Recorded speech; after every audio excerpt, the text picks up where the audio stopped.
Oui, Seigneur, notre Dieu, notre Père, nous te bénissons infiniment pour la grâce que tu nous donnes en ce soir d'entrer dans la contemplation de tes saints mystères et de tous les trésors de grâce que tu as déposés en ta très sainte main. Nous te bénissons, Seigneur, pour ta fidélité de toujours à toujours. Tu as promis que tu reviendrais restaurer la création tout entière et redonner ta propre vie à toutes les créatures. Oui, nous te bénissons, Seigneur, Roi des siècles sans fin, pour ton règne qui vient. Que descende sur nous, Seigneur, ton onction de joie. Que nous ayons cette conscience pleine de ta venue proche. Que ton règne vienne, Seigneur, sur la terre comme au ciel. Que ton règne vienne, Seigneur, dans nos cœurs, dans nos âmes. Que ton règne vienne, ô Roi des siècles sans fin. Nous voulons te bénir, Seigneur, et te dire infiniment merci, parce que tu promets et tu réalises toujours. Sois béni, Jésus, sois béni. Sois béni.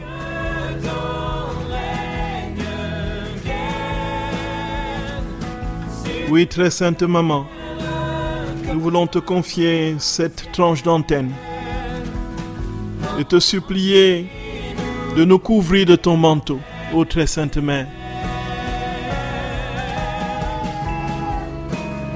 Et que par ton fiat, le règne de Dieu soit hâté au cœur de la création. Viens, Seigneur, viens, nous t'attendons. Maranatha. Que vienne ton règne sur la terre comme au ciel.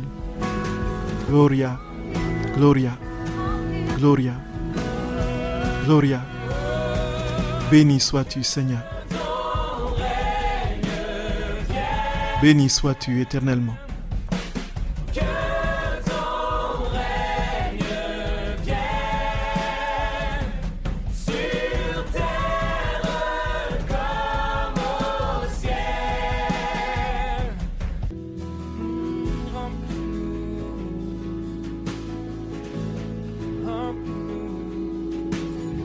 Frères et sœurs bien-aimés, soyez les bienvenus sur cette radio de la divine volonté. Nous allons continuer la contemplation des saints mystères, des grâces et des trésors que le Seigneur a déposés en notre très sainte main. Soyez bénis, frères et sœurs. Comme d'habitude, nous allons nous confier à elle dans cette dizaine de chapelets, lui demandant de venir nous inspirer et d'ouvrir nos intelligences et nos cœurs à la compréhension de ce que le Seigneur veut nous communiquer d'elle.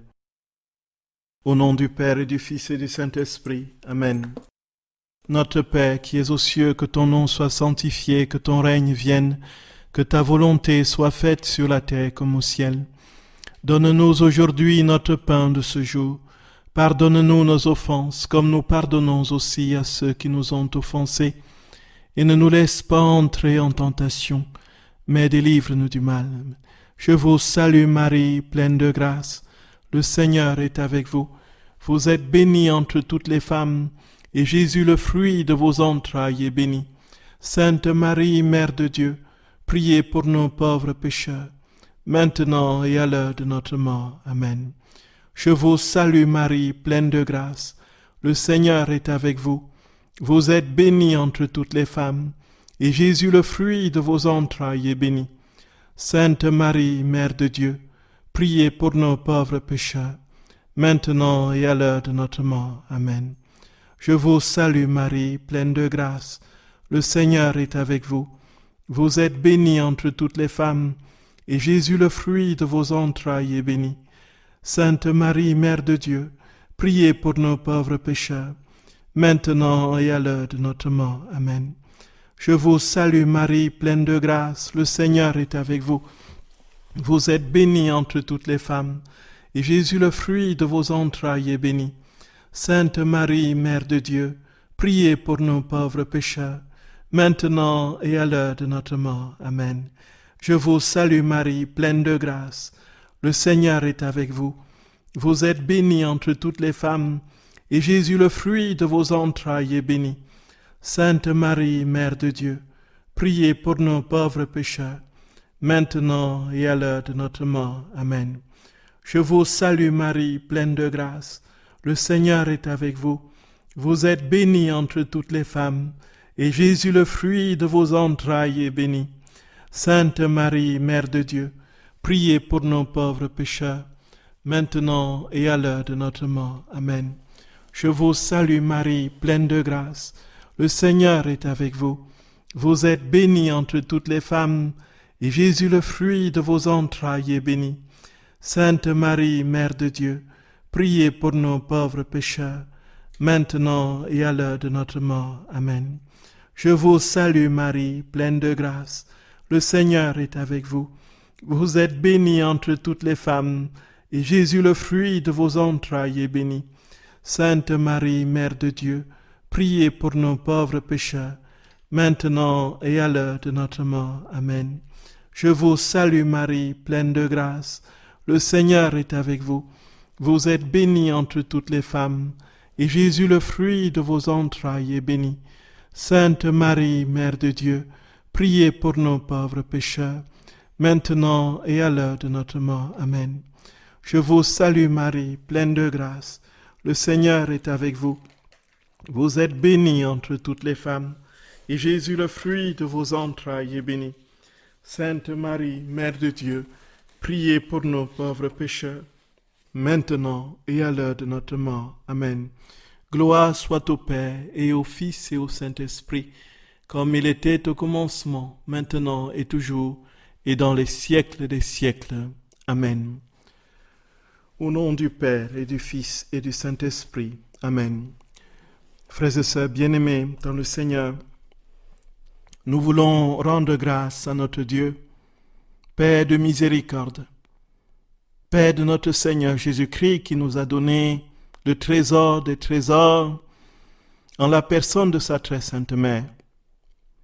Nous voulons continuer à méditer toutes les merveilles que le Créateur a réalisées dans cette petite fille de Nazareth, qui a su dire un oui parfait à Dieu, devenant ainsi le modèle de toute l'Église.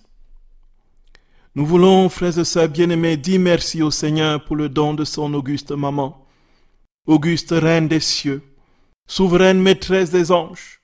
Sois bénie, maman, sois bénie. Merci pour ton oui. Frères et sœurs bien-aimés, nous allons parler aujourd'hui de son immaculée conception. Et le livre du ciel regorge des passages éblouissants sur cette nativité virginale de Marie. Le fait que Marie, justement, n'ait jamais été entachée par le péché originel. Et ceci est tout simplement déroutant pour l'esprit humain et surtout pour beaucoup de chrétiens qui ne sont pas de confession catholique et qui ne comprennent pas qu'une créature soit dépourvue de péché, puisque nous avons été tous entachés de ce péché originel du fait de notre descendance d'Adam. Et puisque Marie est une créature, elle n'est pas engendrée de Dieu comme Jésus l'est de son Père, elle est créée, dont elle est aussi naturellement entachée par le péché. Et nous allons voir que même dans l'Église, au moment où ce dogme, frères et sœurs bien-aimés, a été proclamé, il y a eu de très grandes et virulentes oppositions. Mais nous en parlerons et nous verrons comment le ciel a confirmé progressivement et d'une manière certaine et assis dans la piété populaire et dans la conscience chrétienne en général depuis le commencement, cette vérité que Marie est née immaculée, qu'elle n'a pas été entachée par le péché originel. Et dans le livre du ciel, on a des explications d'une éblouissante clarté. Frères et sœurs bien-aimés, que le Seigneur nous accompagne dans ce petit moment de méditation et qu'il vous bénisse abondamment. Soyez les bienvenus sur cette radio de la divine volonté. Soyez les bienvenus, frères et sœurs bien-aimés.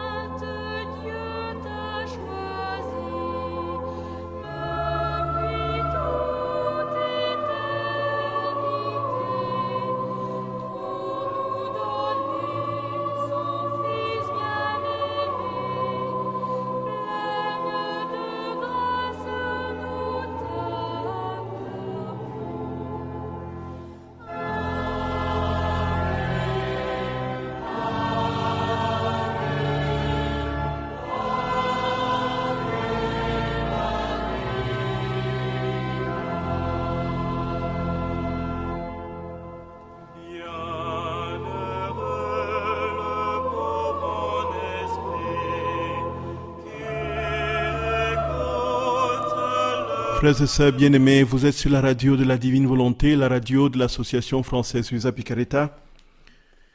Nous savons que notre très sainte mère a été préservée du péché depuis sa conception.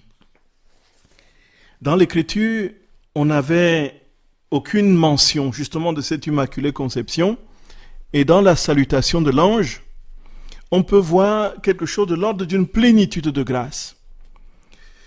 Kaere, ke karato mene. Je te salue comblé de grâce, je te salue rempli de grâce, je te salue investi pleinement de grâce, je te salue favorisé de grâce. Ke karato mene. Frères et sœurs bien-aimés, on peut voir déjà là qu'il y a une parole qui n'a jamais été prononcée sur aucune autre créature en dehors de la Vierge Marie. Aucune autre créature n'a entendu le ciel lui dire « Tu es comblé de grâce ». Donc déjà, on a cet élément de l'Écriture, mais qui n'explique pas que Marie ait été préservée du péché. Effectivement, on peut être rempli d'une puissance de l'Esprit Saint sans a posteriori, après une œuvre et un temps de sanctification. Pour ce qui est de notre très sainte mère, frères et sœurs bien-aimés, c'était déjà installé dans la conscience des premiers chrétiens que Marie ne pouvait pas être n'importe quelle femme, tout simplement parce qu'elle a porté le Sauveur. Et on ne peut pas imaginer que Jésus vienne s'installer dans des entrailles de péché, que Jésus vienne prendre forme dans le péché. Ce n'était pas tout simplement concevable.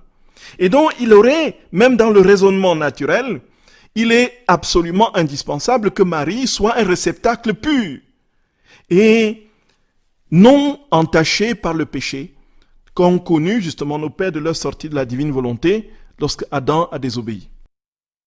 Et alors, dans les péchés, les pères de l'Église, on a une multitude de déclarations qui vont dans ce sens. Par exemple, Saint Grégoire de Nice, n'est-ce pas, qui est du IVe siècle, dit que la Vierge, justement, est d'une pureté telle qu'aucun ange ne peut l'égaler. Voyez? Et puis, on a aussi Saint Ambroise de Milan, toujours au IVe siècle, qui dit que Marie est sans défaillance et qu'elle est immaculée. Donc, une immaculée, loin de toute pensée de péché, loin de toute, non pas seulement de possibilité de péché, mais de toute pensée même de péché. Il n'est pas possible qu'il y ait un penchant en Marie qui soit orienté vers le mal. Et naturellement, Saint Augustin et puis beaucoup d'autres pères de l'Église. Et alors, Saint Augustin va dire que par Marie, que de la très sainte Vierge Marie, il ne peut pas être possible de parler d'elle comme une pécheresse si on veut sauver l'honneur du Christ. Et qu'une grâce spéciale lui a été accordée pour vaincre toutes les tentations et même pas pour essayer d'avoir un simple penchant justement pour le mal. Donc rien ne lui a été départi de la condition pécheresse justement de l'humanité sortie de la divine volonté. Et donc on a déjà cette vérité chez les pères de l'Église qui s'était installée dans la conscience chrétienne de manière très prégnante, de manière très forte, et qui s'est déployée par un culte. Et au Xe siècle, on voit déjà, justement, le culte se déployer en Occident avec beaucoup de fastes. Alors, c'est quand le culte sera installé au Xe siècle, on va se poser la question, et ça, le débat théologique va rentrer en ligne de compte de manière très forte. Et c'est alors qu'on va voir dans l'Église une division. Il y a les uns qui sont pour que Marie soit immaculée, qui proclament Marie immaculée, et d'autres qui disent que ce n'est pas possible qu'elle soit immaculée, sinon ça compromettrait le caractère universel du salut apporté par Jésus-Christ. C'est-à-dire que s'il y a une seule créature qui n'est pas pécheresse, cela veut dire que Jésus n'est pas venu sauver tous les hommes, que Jésus n'est pas le sauveur de tous les hommes, puisqu'il en manque un. Et si Jésus est le sauveur de tous les hommes, il est nécessaire que tous aient péché. Et ça, c'était la position de Saint Thomas d'Aquin. Et d'ailleurs, il est mort en cours de route lorsque il se rendait au concile de Lyon de 1274 pour défendre cette thèse et dit que Marie, ce n'était pas possible qu'elle soit immaculée. Et donc, on voit aussi ça du côté de Saint Bernard. Et on a vu qu'il y avait une division dans l'église entre dominicains et franciscains. Les franciscains, eux, qui disaient que, voilà, Marie, de toutes les façons, avait Don Scott, qui était le docteur subtil, que Jésus, en vue de son incarnation, avait préparé d'avance Marie pour qu'elle soit sa mère. Et non seulement pour qu'elle soit sa mère, il avait déjà sauvé en avance dans le projet de cette incarnation. Donc, ça ne limite pas le caractère universel du salut apporté par Jésus si Marie n'est pas pécheresse parce qu'elle a été déjà sauvée en avance dans sa conception immaculée. Voilà comment Don Scott va sortir du filet tendu par les dominicains. Et alors, on va voir ça dans l'église qui va aller s'agrandissant. Et ce conflit, justement, va être exacerbé au fur et à mesure que le temps passe, jusqu'à ce que, n'est-ce pas, la déclaration du pape Pie IX en 1854, le 8 décembre 1854, dans sa bulle Ineffabilis Deus, va trancher l'affaire de manière définitive et instaurer cette vérité dans l'Église comme étant un dogme. Un dogme, cela veut dire que l'on croit sans discuter parce que c'est conforme à l'Écriture et à la révélation. Et alors, quand ce dogme est proclamé dans l'Église, il y a à Paris, il y a un évêque qui a été assassiné tout simplement froidement par un curé qui était un peu dérangé et qui disait que de toutes les façons, il n'est pas possible de considérer Marie comme immaculée, sinon elle serait une déesse. On la met dans la même catégorie que Dieu parce que Dieu seul est sans péché. Et il va donc poignarder l'évêque qui va mourir. Donc, c'était à Paris, après la proclamation, justement, c'était au XVIIIe siècle. Donc, c'était l'archevêque Monseigneur Ciboure.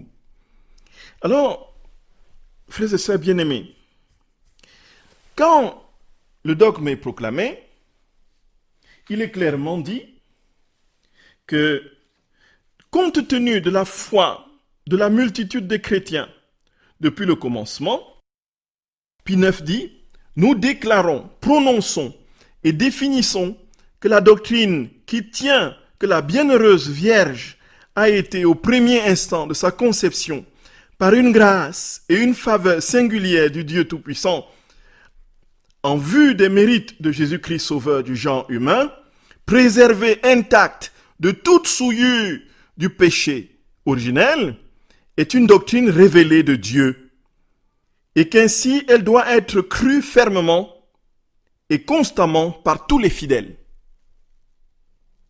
Voyez, frères et sœurs bien-aimés, voilà la définition de Pie IX. Et donc, il y a Vatican II qui va insister, qui va appuyer en 1964 et préciser qu'elle a été rachetée de façon éminente en considération des mérites de son fils. Donc, d'une manière particulière, exceptionnelle, elle a été rachetée d'avance en considération des mérites de son fils. Et que, indemne de toute tâche de péché, ayant été pétrie par l'Esprit Saint, elle a été formée comme une nouvelle créature. Voilà. Voilà la position donc de l'Église, frères et sœurs bien-aimés, du magistère, après celle des pères et après cette petite incursion dans le verset de Luc où Jésus dit que Marie est comblée de grâce. Et alors, la très sainte Vierge va venir naturellement confirmer cette vérité. Et nous imaginons où? À Lourdes. À Lourdes, à la petite Bernadette Soubirous. Et donc, c'est ainsi que le 25 mars 1858, après 4 ans de promulgation du dogme, notre très sainte mère apparaît à Bernadette et lui dit que soy era Immaculada Concepción.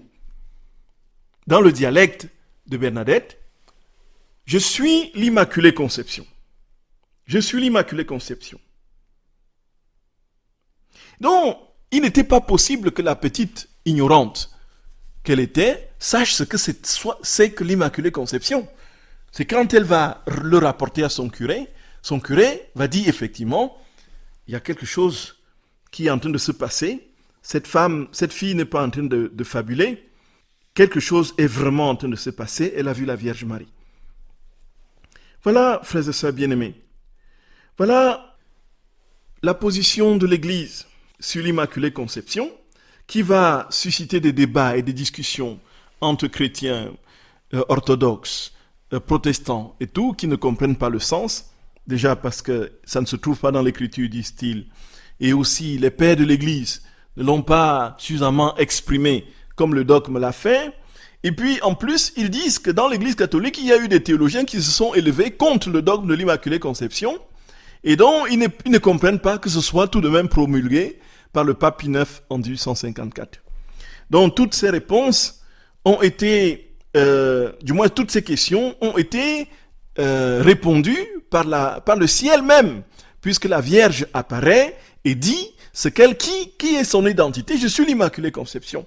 Et bien plus encore, dans le livre du ciel, frères et sœurs bien-aimés, les réponses sont incroyablement lumineuses et nous donnent de comprendre effectivement pourquoi notre très saint Seigneur a formé ce réceptacle particulièrement pur, exempt de tout péché, de toute once du mal et de maléfice, tout simplement parce qu'il voulait, à travers notre très sainte mère, nous procurer les dons immenses de sa propre vie, nous conférer sa vie divine. Frères et sœurs bien-aimés, voilà ce pourquoi notre très sainte mère a été dite Immaculée Conception. Et donc, parce qu'elle était Immaculée Conception, selon ce que Jésus dit à Luisa Picaretta, elle diffusait justement dans toute la création des lumières célestes. Voyez, elle était essentiellement lumière, et donc elle diffusait dans toute la création justement cette lumière lumineuse, cette lumière céleste. Et voici ce que, frères et sœurs bien-aimés, Jésus dit à Luisa Picaretta. Au 8 décembre 1927, elle dit, ma fille, Marie Immaculée était la petite lumière de la lignée humaine parce que c'est de la terre humaine qu'elle tirait son origine. Mais elle a toujours été fille de la lumière parce qu'aucune tache n'est entrée dans cette lumière. Voyez, c'est Jésus confirme lui-même qu'elle était cette lumière toujours éclatante parce qu'aucune tache n'est entrée dans cette lumière. Mais sais-tu où se trouve sa grandeur? Qui lui a donné sa souveraineté? Qui a formé les océans de lumière, de sainteté, de grâce, d'amour, de beauté et de puissance en elle et autour d'elle? Ma fille, l'homme ne sait jamais faire de grandes choses, ni donner de grandes choses. Et la reine céleste serait restée cette petite lumière si elle n'avait pas mis de côté sa volonté, qui était la petite lumière, pour se laisser revêtir de ma divine volonté, où sa petite lumière s'est répandue. Car ma volonté n'est pas une petite lumière, mais un soleil infini qui l'a entièrement revêtue en formant autour d'elle des océans de lumière, de grâce et de sainteté. Oh, voyez, frères et sœurs bien-aimés. Donc, la Vierge est ce qu'elle est dans son immaculée conception et la plénitude de la lumière dont elle est la réverbération, tout simplement parce que sa petite lumière qui était sa divine volonté, elle a laissé dissoudre dans sa petite lumière qui était sa volonté propre, elle a laissé dissoudre dans la volonté du Père, dans la volonté trinitaire, dans la divine volonté, qui était un soleil. Ce soleil qui a absorbé sa petite lumière. Voilà comment le Seigneur explique les choses. Voyez, frères et sœurs bien-aimés. Il dit, ma divine volonté l'a si bien embellie de toutes les nuances de divine beauté que la toute belle a séduit celui qui l'avait créée. Voyez, Voyez, nous imaginons, frères et sœurs bien-aimés, quand Jésus dit déjà pour ce qui est de la création d'Adam, quand il a créé Adam, il dit, selon ce que Jésus dit, il est tombé amoureux de l'homme qu'il a créé. C'est-à-dire qu'il a aimé l'homme de tout son être, de tout son être. Et quand il a créé la petite Marie, toute belle, séduite, il a été séduit par cette beauté ineffable qui venait de ses propres mains. Tout simplement parce que Marie s'est laissée envelopper entièrement par la divine volonté. La conception, je continue, la conception de la Vierge Immaculée, si belle et si pure qu'elle ait pu être, n'était toujours qu'une petite lumière. Elle n'aurait pas eu assez de puissance ni de lumière pour former des océans de lumière et de sainteté si notre divine volonté n'avait revêtu cette petite lumière pour la transformer en soleil. Voyez. Donc nous comprenons qu'ici, si Marie est lumineuse, si Marie est luminophore, parce qu'elle porte la lumière divine, ce n'est pas parce qu'elle est née immaculée, c'est ce que Jésus explique. C'est parce que elle a été investie de ce soleil divin, de la divine volonté. Et donc c'est la divine volonté qui a transformé Marie en cette véritable et éblouissante lumière qui éclaire les générations jusqu'à la consommation des siècles. Voyez. Il dit, et la petite lumière, qui était la volonté de la céleste dame souveraine, n'aurait pas été satisfaite en se dispersant dans le soleil du divin fiat pour qu'il règne sur elle. C'est cela qui fut le plus grand prodige, le royaume de ma divine volonté en elle. Donc le plus grand prodige, c'est le règne de la divine volonté en Marie. Avec lui, tout ce qu'elle faisait devenait lumière.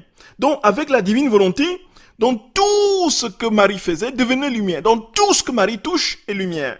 C'est-à-dire que tout ce que la Vierge touche est lumière. Tout simplement parce que dans son immaculée conception, en plus de ce revêtement de gloire de la divine volonté, ne peut jaillir en elle que lumière, vie divine. Voilà, c'est ça. Elle se nourrissait de lumière. Rien ne sortait d'elle qui ne fût lumière, car elle avait en son pouvoir le soleil de ma divine volonté, qui lui donnait autant de lumière qu'elle voulait en obtenir. Et comme la propriété de la lumière est de se diffuser, de dominer, féconder, illuminer et réchauffer, la reine souveraine, avec le soleil de ma divine volonté qu'elle possédait, s'est diffusée en Dieu pour le dominer, le subjuguer, obtenir qu'il descende sur la terre.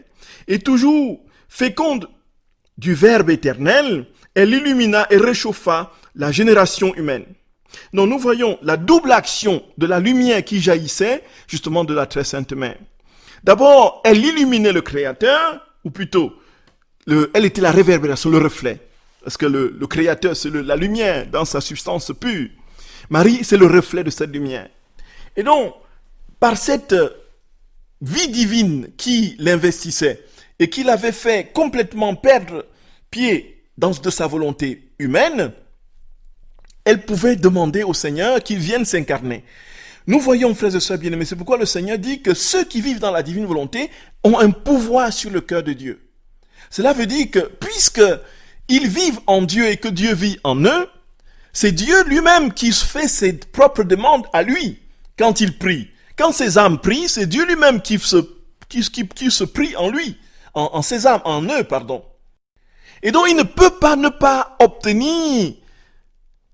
Cette âme ne peut pas ne pas obtenir ce qu'elle demande puisque c'est Dieu en elle qui,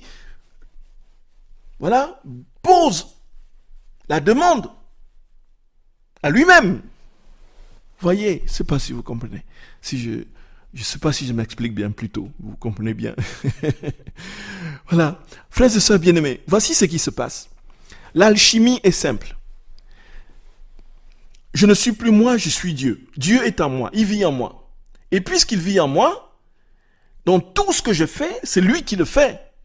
Et c'est lui qui le fait en moi. C'est lui donc qui prie en moi. C'est lui donc qui demande à Dieu, donc à lui-même, de faire des choses en moi. Voyez, donc Dieu se prie lui-même en moi. C'est ça en fait le grand miracle. C'est pourquoi l'âme qui vit dans la divine volonté a un pouvoir sur Dieu, tout simplement parce que c'est Dieu qui fait tout.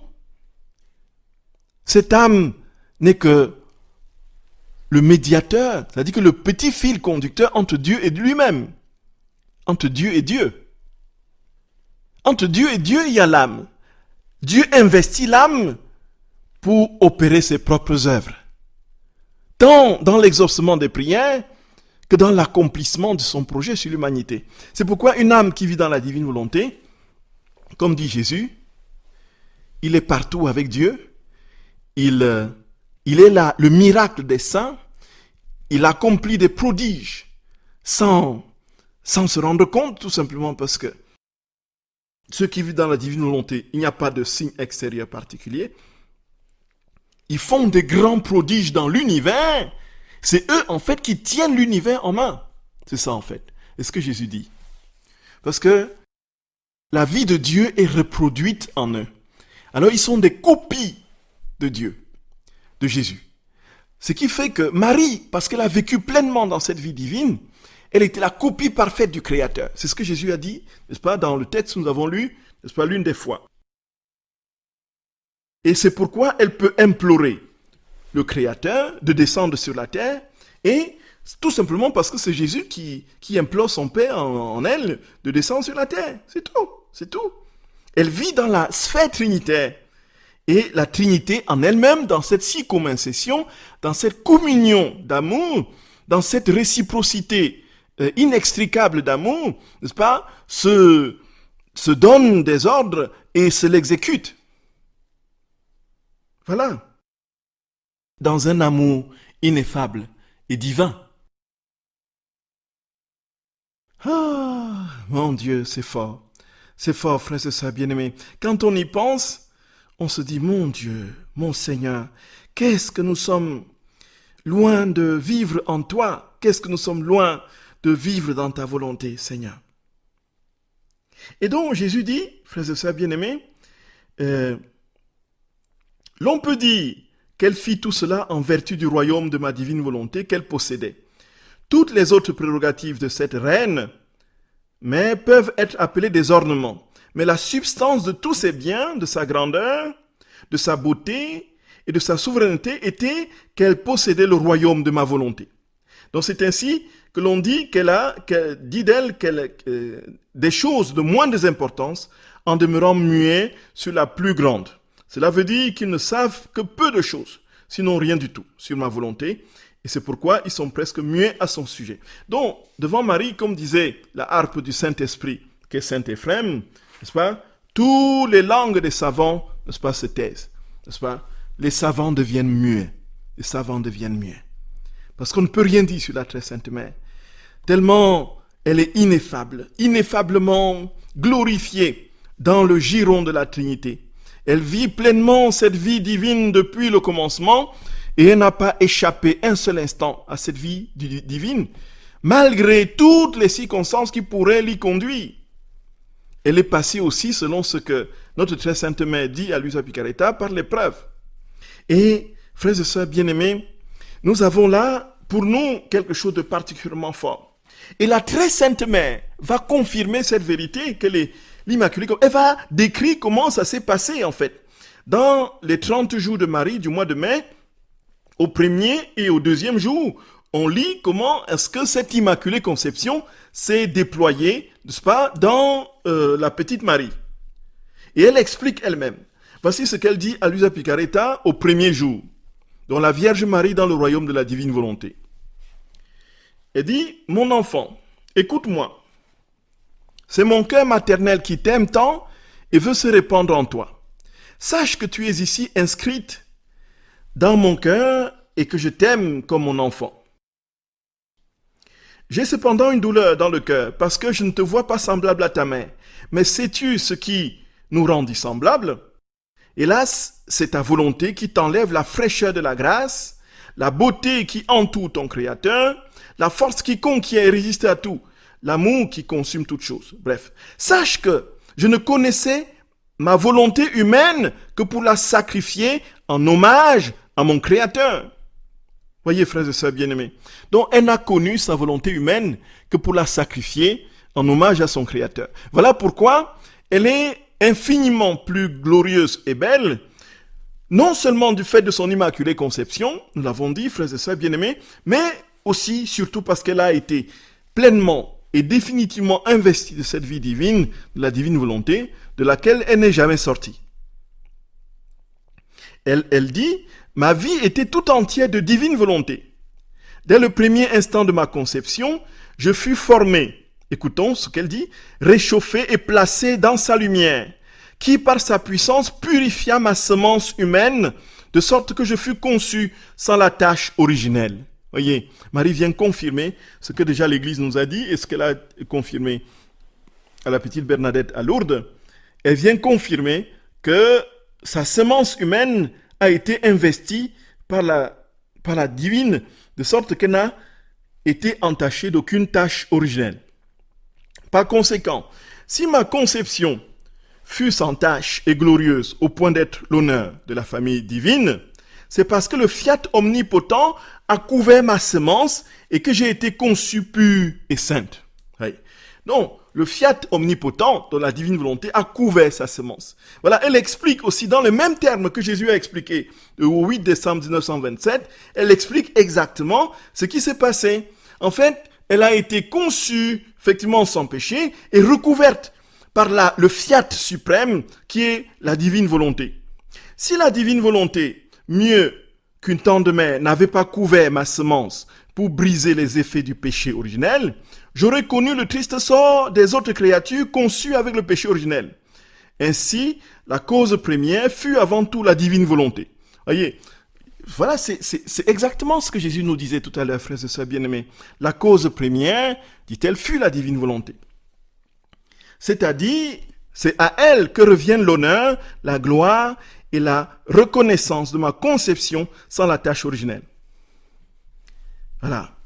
Et puis, elle exhorte Luisa Picaretta en disant, à présent, ma fille, je t'en supplie, mets de côté ta volonté humaine. Préfère mourir plutôt que de lui concéder un seul acte de vie. C'est fort, c'est fort. Tout.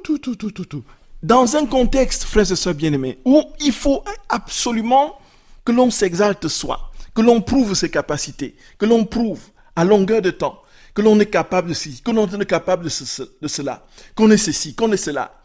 Là, la Vierge dit, prends le contre-pied et dit très clairement, et martèle, si tu veux vraiment t'épanouir en Dieu, s'il te plaît, ne préfère mourir plutôt que de faire un seul acte de ta volonté propre. Voilà. Voilà le secret de la vie dans la divine volonté en général. On ne le dira jamais assez, frères et sœurs bien-aimés. On ne le dira jamais assez. Voyez. Il dit, ne veux-tu pas m'imiter? Ah, si tu veux sacrifier ta volonté en l'honneur de ton Créateur, la divine volonté fera son premier pas dans ton âme et tu te sentiras entouré d'une atmosphère céleste, purifié et réchauffé pour voir que sont anéantis les germes de tes passions. C'est cela, frères et sœurs bien-aimés. Voilà ce que notre très sainte mère dit, frères et sœurs. Et toujours dans le même livre, au 2e jour, elle raconte la suite. Elle dit, à peine le divin fiat eut-il recouvert ma semence humaine pour prévenir les tristes effets du péché, que la divinité sourit et se réjouit grandement de voir que ma semence humaine était aussi pure et sainte que si elle était sortie de ses mains créatrices à la création de l'homme. Le divin fiat a fait de moi son deuxième pas en portant ma semence humaine purifiée et sanctifiée par lui devant la divinité pour que les personnes divines se déversent en torrent sur ma petitesse dans l'acte de ma conception. Donc quand il y a eu ce prodige du fiat suprême qui a conçu Marie sans péché, alors elle a été présentée devant la Trinité qui s'est déversée en torrent sur sa petitesse dans l'acte de la conception. Alors la divinité percevant en moi sa belle et pure œuvre créatrice eut un sourire de contentement. Et dans son désir de me fêter, le Père Céleste répandit sur moi des mers de puissance, Le Fils des mers de sagesse. Le Saint-Esprit des mers d'amour. Voilà. Donc la Trinité s'est répandue sur Marie. La puissance, la sagesse et l'amour. La puissance du Père, la sagesse du Fils et l'amour du Saint-Esprit. Donc dans cette communion d'amour, de sagesse et de puissance, Marie était la copie parfaite du Créateur. Nous voyons pourquoi, frères et sœurs bien-aimés. Elle a été donc investie de grâce. C'est pourquoi elle est favorisée de grâce. Voyez, comme aucune autre créature. Et alors, la divinité, elle dit, n'avait Dieu que pour moi. Et pour ne pas être surpassée en amour avec des sourires et des caresses, elle m'a envoyé d'autres mères qui m'embellissaient tellement que lorsque ma minuscule humanité fut formée, j'avais acquis le pouvoir enchanteur de captiver mon Créateur. Et mon Créateur se laissa véritablement ravir, si bien que les festivités entre Dieu et moi étaient infinies. Voyez. Voilà. Nous ne refusions rien l'un à l'autre. Voilà. Mais sais-tu ce qui m'animait de cette force enchanteresse? C'était la divine volonté qui avait sa vie en moi. Voilà. Frères et sœurs bien-aimés, par conséquent, la puissance de l'être suprême était également mienne et nous avions ainsi un égal pouvoir de nous ravir l'un l'autre. Donc si nous voulons nous aussi entrer dans cette danse trinitaire où nous ne nous refusons rien l'un à l'autre, il faut tout simplement abandonner sa volonté et s'investir dans celle du Créateur en demandant à notre très sainte Mère de nous aider à vivre pleinement, frères et sœurs bien-aimés, cette grâce du total abandon. Et voilà pourquoi il est pratiquement indispensable de nous mettre à l'écoute de la très sainte Mère. Ces leçons divines pour progressivement quitter la pauvreté, la misérable volonté qui nous a conduits à cet état de fragilité extrême. Demandons à très sainte Mère de nous apprendre à dire oui au Seigneur, frères et sœurs bien-aimés. De nous apprendre à dire oui au Seigneur. Demandons à cette Mère de miséricorde d'intercéder pour nous et de nous aider à vivre pleinement cette vie divine. Que le Seigneur, frères et sœurs bien-aimés, nous accorde sa grâce. À tout de suite pour le... Intercède pour nous. Chers frères et sœurs bien-aimés, vous écoutez la radio de la Divine Volonté, la radio de l'association française Luisa Picaretta. Alors, donc, il y a des questions qui nous sont parvenues entre-temps au sujet justement de cette désobéissance progressive, tant de Lucifer que de l'homme d'Adam, qui est sorti de la Divine Volonté. Donc, est-ce qu'on peut établir un lien de temporalité entre ces deux désobéissances, ces deux sorties de Dieu? Il faut dire qu'à l'origine, effectivement, Dieu a créé, selon ce que nous avons dans le catéchisme, tout était parfait dans l'ordre de la création, tant des êtres spirituels que terrestres. Il y avait dans le ciel une harmonie parfaite. Donc, il y avait le prince des anges qui était Lucifer, qui avait été donc pratiquement gratifié d'une éblouissante lumière et qui avait pratiquement le premier rang dans l'ordre des créatures spirituelles. Et alors, il nous est dit, dans l'Écriture, nous pouvons lire entre les lignes dans le livre de l'Apocalypse, justement, le combat qui a été livré au ciel. Je crois que c'est dans l'Apocalypse au chapitre 12. Donc Michel et les anges qui se sont levés et qui ont protesté contre l'attitude justement du dragon. Alors, ce prince des anges qui était Lucifer, qu'avait-il fait en fait?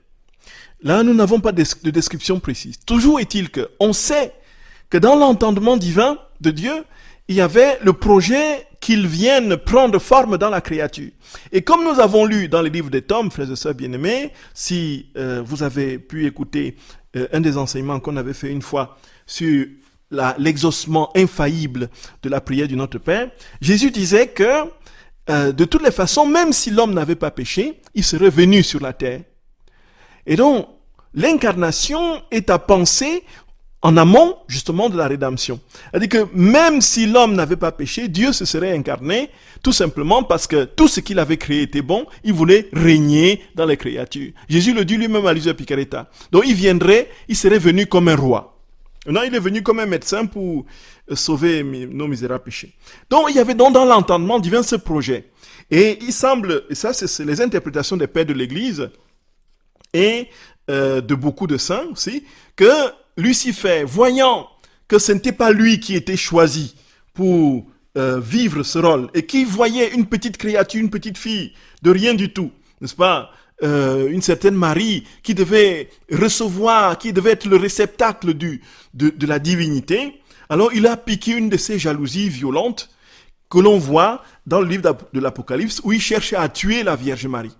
Où il cherche au point où la Vierge Marie est portée, selon la description métaphorique et symbolique de Saint Jean dans l'Apocalypse, est conduite au désert.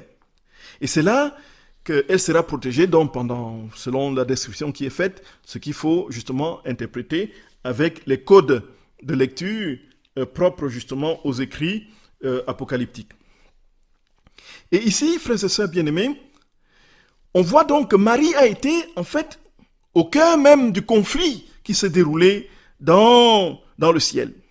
Et donc c'est ce que justement dit un jésuite, justement néerlandais au XVIe siècle, qui, commentant la Bible, dit que cette union hypostatique de l'homme avec le Verbe est apparue complètement intolérable, justement, aux yeux de Satan, aux yeux de Lucifer, qui est devenu Satan après. Alors, comme il avait voulu que ce soit lui qui soit le moteur de tout, alors quand Dieu lui a refusé de répondre à ses vœux, il s'est révolté contre le Seigneur, et la guerre s'est livrée dans le ciel. Et ça a été emporté donc par Saint Michel, qui est comme Dieu, c'est son nom. Qui est comme Dieu.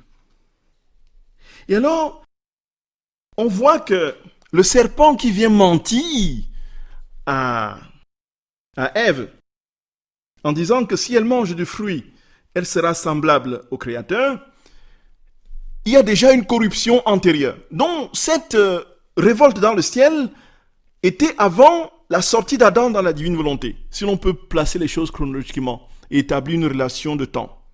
Voyez. Et puis, c'est alors, frères et sœurs bien-aimés, qu'ici se pose la question, et tous les théologiens se titillent l'esprit pour essayer de comprendre, à quel moment a surgi le mal au ciel, au cœur de cette harmonie parfaite? Qu'est-ce qui a fait que la jalousie primitive a eu lieu dans l'esprit de Lucifer? Qu'est-ce qui lui a sémé ça s'il n'y avait pas un démon avant? Frères et sœurs bien-aimés, c'est ça un grand mystère, ce qu'on appelle le mystère de l'iniquité. On ne sait pas effectivement d'où le mal a surgi au cœur du paradis tout pur. Et alors, on voit que notre très sainte mère est au cœur du combat. C'est pourquoi elle est redoutée par l'enfer. La Vierge Marie écrase la tête du serpent. Elle est celle qui a le plein pouvoir sur toutes les forces du mal. C'est celle qui déracine avec l'archange Michel, n'est-ce pas, après, qui déracine là où la Vierge est priée, il n'est pas possible que le malin. C'est pourquoi, frères et sœurs bien-aimés, il y a une erreur monumentale à ne pas commettre. Je nous en supplie, ne laissons pas nos chapelets de côté parce que, soi-disant, nous sommes dans la divine volonté. C'est tout le contraire, c'est l'absurde même. Avec qui allons-nous remporter les victoires sur notre volonté propre, sinon avec Marie? Voyez, frères et sœurs bien-aimés, je nous en supplie humblement, faisons très attention à ce risque. Et voilà un peu, donc il y avait déjà le mal lorsqu'Adam est sorti, puisqu'il a obéi au mal. Voilà la première question. Et puis toujours dans cette relation de temporalité, la même personne pose la question, est-ce que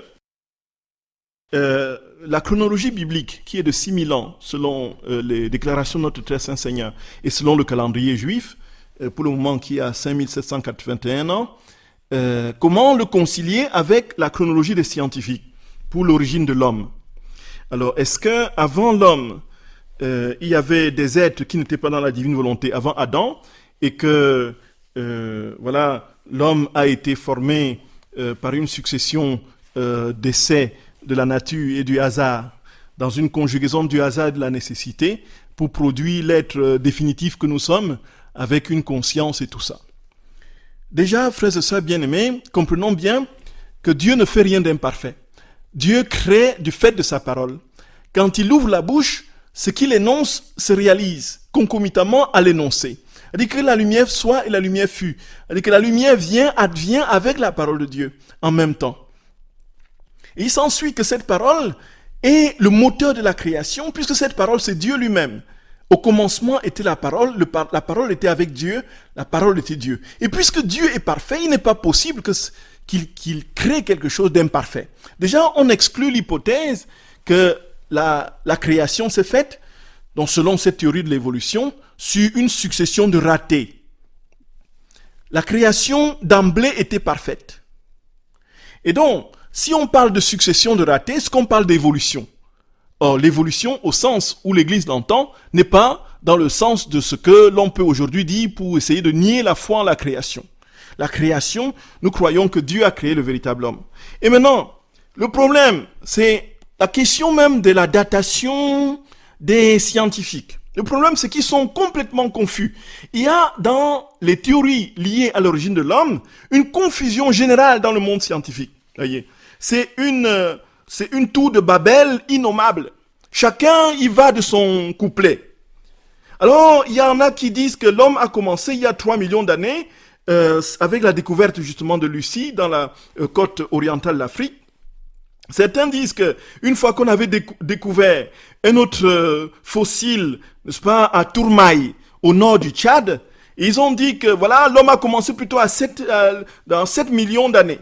Et puis après, on va découvrir d'autres fossiles dans des grottes en Chine. Et on va dire non, en fait, l'homme n'est pas venu d'Afrique, il est venu certainement d'Asie. Et puis, en fait, ils sont complètement perdus. Et est-ce que c'est 3 millions? Est-ce que c'est 2 millions? Est-ce que c'est 7 millions? Est-ce que c'est 6 millions, comme dit un autre fossile? Personne ne sait rien. Et déjà, pour dater de 6 millions, qui vous a dit que c'est 6 millions? Vous avez des méthodes. La science a des méthodes. Quand elle s'applique à des faits objectifs, présents, avec émission d'hypothèses, expérimentation, vérification de la théorie en laboratoire, là on parle de science exacte. Bon, la médecine expérimentale de Claude Bernard part sur ce présupposé. On a un élément qui est en déploiement, et puis on émet l'hypothèse pour essayer de comprendre pourquoi cet élément fonctionne comme ça, et puis on vérifie en laboratoire. Et quand ça correspond avec l'hypothèse, on sort dans la loi, on sort le théorème. Et puis, naturellement, on l'applique comme une loi scientifique et qui peut aussi évoluer. Mais quand il s'agit de revenir sur le passé à des millions et des millions d'années, nos méthodes aujourd'hui ne sont pas du tout absolument fiables. Et on connaît les multiples erreurs du carbone 14 sur différentes datations à différents niveaux. Sur le Saint-Suaire, n'en parlons pas. Et sans compter justement les autres datations, tout simplement parce qu'il y avait un élément étranger qui est intervenu et qui a complètement faussé la datation. Donc, les scientifiques sont aujourd'hui complètement confus sur quelle est l'origine de l'homme. Et donc, ils disent que l'Homo sapiens, qui est celui qui nous ressemble le plus aujourd'hui, est né il y a 200 000 ans, à peu près 100 000 ans, et puis entre 100 000 ans et 60 000 ans. Et donc, ils se sont dispersés aux quatre coins du monde en partant de l'Afrique pour une grande majorité et tout ça. Frères et sœurs bien-aimés, alors qui croit entre le scientifique qui dit que nous sommes nés il y a 3 millions d'années ou 7 millions d'années ou 200 000 ans ou 60 000 ans et tout ça, et Jésus qui dit, qui parle très clairement sans trop avoir besoin de trucs pour mesurer les cailloux et tout ça et creuser les sols, qui dit que nous sommes là depuis 6 000 ans. Alors, qui est-ce que je veux croire, moi? Qui est-ce que je veux croire? Bon, le Créateur, c'est le Créateur. Jésus, c'est le Créateur. Bon, moi, sincèrement, je ne sais pas quoi vous dire. Mais je crois que Jésus, ce que Jésus dit, je crois ce que Jésus dit. Pourquoi voulez-vous que je me fie à des scientifiques qui se contredisent? Mais Jésus dit très clairement qu'il a, depuis 4000 ans, les hommes sont sortis de sa volonté. Et que dans 7 siècles de 2000 ans, il a purifié le monde par cycle de 2000 ans, il a sa chronologie, qui est la chronologie biblique, et qui est la chronologie juive aujourd'hui.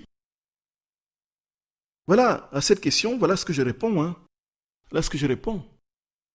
Et sincèrement, je ne peux pas vous dire autre chose. Je ne peux pas vous dire autre chose. Eux, aujourd'hui, c'est la confusion générale. C'est toutes les théories sur l'évolution, sur l'origine de l'homme sont touffues et confus. Je veux ce qui est clair. Et de toute manière, qu'est-ce que ça nous apporte? À quoi ça nous avance tout ça? Sinon, à nous distraire de l'essentiel qui est la vie dans la divine volonté. Voyez, la seule chose que Jésus attend de nous, c'est que nous vivions de sa vie. Que nous soyons là depuis 2000 ans, ou depuis 6000 ans, ou depuis 60 000 ans, ou depuis 7 millions d'années, ou depuis 3 millions d'années. Il veut que nous vivions de sa divine volonté aujourd'hui. Sa vie divine pleine, totale, parfaite, ici et maintenant. Voyez, frères et sœurs bien-aimés. Voilà. Frères et sœurs d'amour, que le Seigneur vous accorde sa paix profonde et sa grâce. Je prie qu'il vous bénisse infiniment. Et que, comme la très sainte Mère, qu'il nous donne de comprendre jusqu'où il attend que nous disparissions à notre volonté. Et que nous ne vivions que de sa volonté à lui. C'est ce que je nous souhaite de tout notre cœur, frères et sœurs bien-aimés. Soyez bénis infiniment, et que la Vierge Mère, tendre, glorieuse, lumineuse, immaculée conception, Reine du ciel et de la terre, vous immerge dans les douceurs de son Fils, du cœur de son Fils, et dans les douceurs de son manteau maternel. Soyez bénis, frères et sœurs d'amour, soyez bénis. Que sa joie, la joie de notre très sainte Mère, soit la vôtre. Sans plus tarder, soyez bénis. Je vous dis tout mon amour dans le Seigneur et je vous embrasse de tout cœur. À jeudi prochain pour contempler d'autres merveilles dans le cœur de Marie. Amen. Soyez bénis, frères et sœurs bien-aimés, soyez bénis. Que le Seigneur vous bénisse, qui vous garde, qui vous montre sa face, qui vous accorde sa grâce, qui tourne vers vous son visage, vous donne sa paix. Lui qui est Père, Fils et Saint-Esprit. Amen. Amen.